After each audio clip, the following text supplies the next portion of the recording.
جماعة برشلونة باكر راح نشككم شيك. جماعة ريال مدريد باكر ناكلكم اكل. هاي من هسه محترقة، يلا كمل نريد نصور يلا.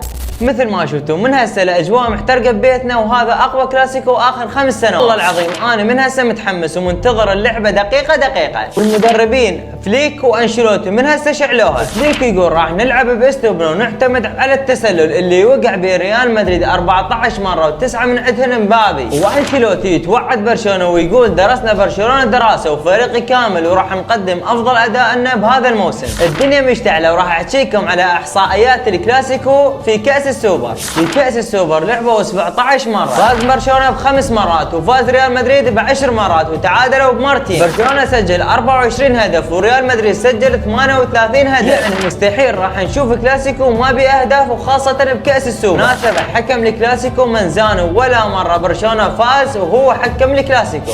بس اريد اعرف شو يصير باسبانيا اذا سجلت برشلونة 1-0 وفازت وسجل هذا الهدف داني اولمو، ايش راح يصير باسبانيا؟ والله الدنيا تشتعل. وبنهاية الفيديو خلونا لايك ومتابعة واكتب لنا بالتعليقات توقعك نتيجة الكلاسيكو.